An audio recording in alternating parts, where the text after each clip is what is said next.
Salut tout le monde, aujourd'hui on se retrouve pour une nouvelle vidéo. Je suis trop contente de vous faire. Ça fait un moment que je voulais faire des choses comme ça, mais je me disais, est-ce que j'ai le temps? Qu'est-ce que je vais faire? Et puis tout simplement, est-ce que ça va leur plaire? Je me suis dit, j'ai le temps aujourd'hui, ou à peu près, de faire cette vidéo là. Alors je me suis dit, allez, vas-y, fais-la et on verra si ça plaît et si ça rend bien.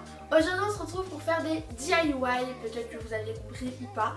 Je vous ai fait 3 DIY bien sûr pour filles, pour décorer votre chambre très girly, voilà. Si vous êtes comme moi, vous aimez le rose, les couleurs pop, ou tout simplement vous êtes très girly, je pense que ça pourrait vous plaire.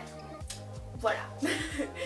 Bien sûr, tu peux le faire de toutes les couleurs que tu veux, à ta façon. Comme moi je l'ai fait, j'ai trouvé des idées sur internet et je les ai refait à ma propre façon. Et puis c'est tout en fait. Voilà, alors si cette vidéo t'intéresse, je te laisse regarder la suite. Je te fais de gros bisous et puis bon visionnage. Si cette vidéo t'intéresse et puis si tu l'as aimé, n'oublie pas de mettre des gros pouces en l'air, ça me ferait trop plaisir. T'abonner si c'est pas déjà fait parce que je serai encore plus heureuse. Et puis laisse des commentaires de ce que t'en as pensé et puis quelle vidéo tu voudrais voir, tout ça. Et partage la vidéo pour que encore plus de personnes sachent que c'est des décos de chambre pour filles. Bisous!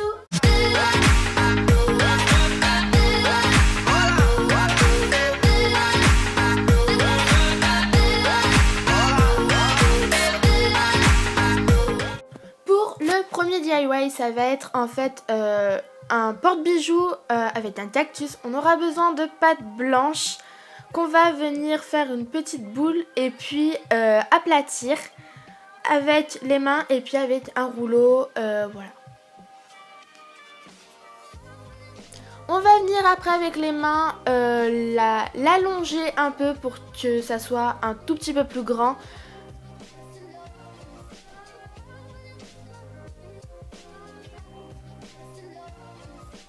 Et puis on va le mettre de côté, alors à peu près de 1 cm d'épaisseur.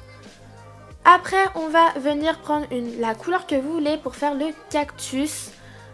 Alors j'ai pris la numéro 39, menthe. On va faire encore une petite boule. Voilà ce que j'ai utilisé. J'ai pris à peu près 2 petits bâtons de pâte Fimo. Et on va faire en fait un boudin avec les mains, voilà, un cylindre. Avec un scalpel ou avec une lame, vous venez couper le bord que vous voulez pour en fait que ça soit droit. Et on va revenir un peu le modeler pour que ça soit assez uniforme. Après encore avec de la pâte de la même couleur, on va venir faire des petits boudins en fait pour faire les branches, les bras, je sais pas trop comment on appelle, du cactus. Et puis on va venir couper ce qu'on veut plus ou ce qu'on veut pas en fait, je sais pas. Voilà, on va venir couper.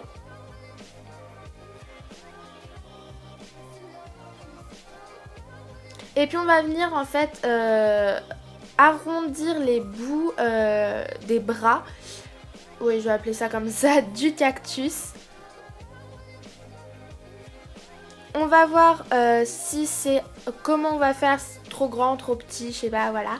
Et on va faire en forme de angle droit. Et on va couper, faire 2 fois la même chose pour 2 bras. Avec ce petit outil en plastique, on va en fait, comment dire, placer, coller les branches sur la base cylindre, voilà, du cactus. Avec un petit bout rond, voilà, tout simplement. Après, avec l'autre côté de cet outil en plastique qui est en forme un peu de scalpel mais qui ne coupe pas, on va venir faire plein de traits tout autour pour rappeler cet effet de cactus.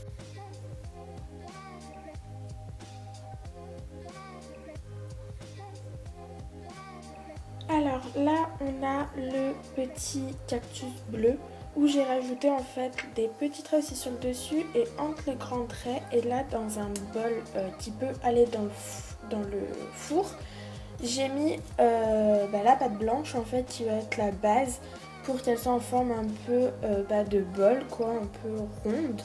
Alors voilà, alors faut les mettre dans le four à 110 degrés pendant 30 minutes. Après, on va venir peindre les côtés, les rebords avec un petit pinceau et de la peinture de la couleur que vous voulez, qui vous fait plaisir. Moi, j'ai choisi du or pour ma part. Voilà, on va juste peindre en fait avec un tout petit pinceau les petits côtés de la plateforme blanche. Et puis on va venir coller le cactus et la plateforme blanche. Moi j'ai utilisé un pistolet à colle. Je trouve que c'est ce qui collait le mieux. Voilà. Pour le deuxième DIY, ça va être un DIY où on peut écrire sur un cadre. Voilà, j'ai utilisé un cadre que je ne servais plus, que je trouvais moche. D'un pinceau le plus gros, voilà, que j'ai. Et puis de peinture bien sûr. Alors j'ai utilisé que la peinture rose, la peinture blanche je ne l'ai pas utilisée, voilà. Je ne sais plus pourquoi mais voilà. Et le rose est juste magnifique, voilà. Alors c'est parti. Pour commencer on va déjà enlever ce truc là pour tenir le cadre. Et puis la vitre pour bien sûr pas les salir. Et puis on va venir peindre le devant, les côtés et le derrière du cadre. Là une première fois. Puis on va le laisser sécher et puis refaire la deuxième fois, la deuxième étape pareil.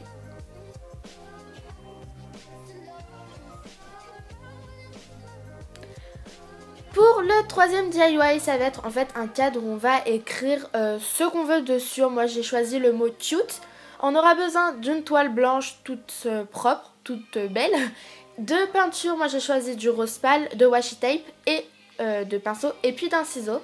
On va commencer par mettre le washi tape dans le mot comme on veut, voilà.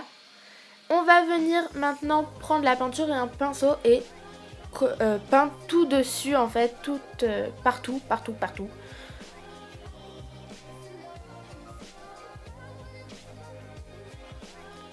Puis il faut surtout pas laisser sécher et on va tout de suite enlever le washi tape pour pas que ça reste collé en fait dessus. Et voilà, pour pas trop que ça bave, même si ça avait quand même bavé beaucoup. Avec de la peinture blanche et un petit pinceau, on va repasser sur les bavures pour que ça soit plus clean et plus joli.